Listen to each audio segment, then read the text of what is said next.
Hello everyone, welcome to Aaradhya biological classes. बच्चों, हम लोग पढ़ रहे हैं class 10 chapter number 4 heredity. Heredity में कुछ इंपॉर्टेंट टर्म्स हैं। सबसे पहले उन्हें समझना बहुत ज़रूरी है, क्योंकि जब तक हम इंपॉर्टेंट टर्म्स को नहीं समझेंगे हम monohybrid cross and dihybrid cross को नहीं समझ पाएंगे। इसलिए चलिए देखते हैं कुछ टर्मिनोलॉजी। सबसे पहला दिया हुआ है, व्हाट इज क्रोमोसोम। क्रोमोसोम क्या होते हैं? Chromosome are long thread like structure. बच्चों, आपको पता है क्रोमोसोम जो होते हैं थ्रेड लाइक स्ट्रक्चर होते हैं और कहाँ प्रेजेंट होते हैं? न्यूक्लियस में प्रेजेंट होते हैं ऑफ द सेल। सेल के न्यूक्लियस में प्रेजेंट होते हैं chromosome, which contain heredity information. और ये क्या कंटेन करते हैं? Heredity information. हेरेडिटी इंफॉर्मेशन का मतलब होता है जो उनके माता पिता के लक्षण हैं वो अपनी बच्चों तक, उनके संतानों तक पहुंचाना। ये जो कैरेक्टर एक जनरेशन से दूसरी जनरेशन में ट्रांसफ़र हो जाते हैं उन्हें हम हेरेडिटी इंफॉर्मेशन कहते हैं। तो क्रोमोसोम का क्या काम होता है?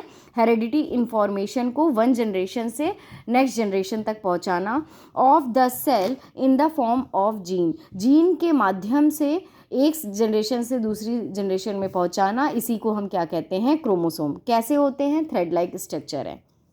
अब हम दूसरे की बात करते हैं, सेकेंड टर्म्स की।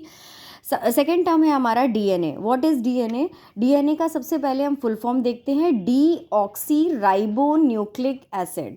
डीएनए का फुल फॉर्म फिर से देखिए, D oxy ribo nucleic acid. DNA is a heredity material. DNA एक हेरेडिटी मटेरियल है विच कैरी हेरेडिटी इंफॉर्मेशन, जो हेरेडिटी इंफॉर्मेशन को कैरी करता है for the development of functioning of an organism. किसी भी ऑर्गेनिज्म में उसके माता पिता के लक्षणों को, उसके पेरेंट्स के जो लक्षण होते हैं, कैरेक्टर्स होते हैं, जेनेटिक कैरेक्टर होते हैं, उनकी संतानों में डीएनए के माध्यम से जाते हैं।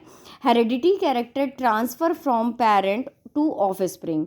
हेरेडिटी कैरेक्टर कहाँ से ट्रांसफ़र होते हैं? पेरेंट्स से ऑफस्प्रिंग से तक, मतलब एक जनरेशन से नेक्स्ट जनरेशन तक ट्रांसफ़र होते हैं। ठीक है, अब हम बात करते हैं what is gene. Gene is a functional unit of DNA. बच्चों, बहुत ही शॉर्ट नोट में पूछा जाता है एक क्वेश्चन, व्हाट इज़ जीन।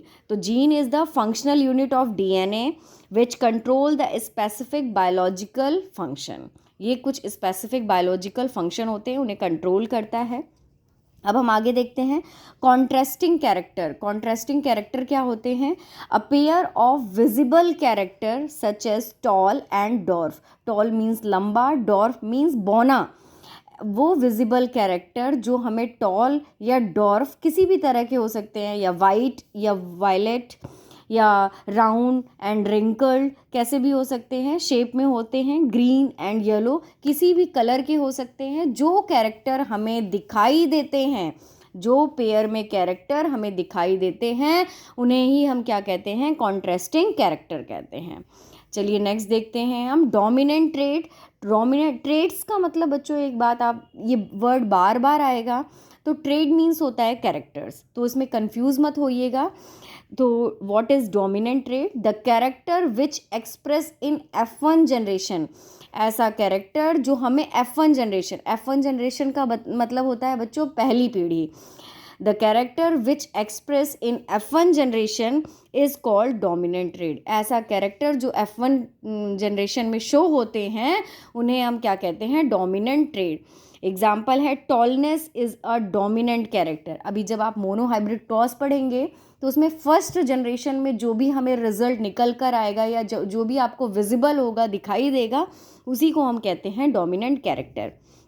आगे देखते हैं हम, आगे है हमारा recessive trait. What is recessive trait? बच्चों, ये जितने भी टर्म्स मैं आपको एक्सप्लेन कर रही हूँ ये डायरेक्ट पूछे जाते हैं, शॉर्ट नोट में पूछे जाते हैं, तो इसे लर्न करना बहुत ही ज़्यादा इम्पॉर्टेंट है। नेक्स्ट है आपका recessive trait, the character which does not express itself. ऐसा कैरेक्टर जो एक्सप्रेस नहीं होता है F1 जनरेशन में इज कॉल्ड रिसेसिव ट्रेट। ऐसा कैरेक्टर जो F1 जनरेशन में हमें नहीं दिखाई देता है, छिपा रहता है, उस कैरेक्टर को हम रिसेसिव ट्रेट कहते हैं। For example, dwarfism is a recessive trait, character in the pea plant. मान लीजिए हमने कोई भी, ये लंबी चीज़ है, इसी के नीचे हम अगर कोई छोटी चीज़ को लगा देंगे तो हमें ऊपर से क्या दिखाई देगी? जो चीज़ लंबी होगी वही दिखाई देगी। जो चीज़ हमें विजिबल हो रही है वो है डोमिनेंट ट्रेड, और जो चीज़ हमें जो छिप गई है विजिबल के पीछे उसे ही हम कहते हैं रिसेसिव ट्रेड। आई होप आपको ये वीडियो समझ में आया होगा। Thank you for watching my video. Please like, share and subscribe.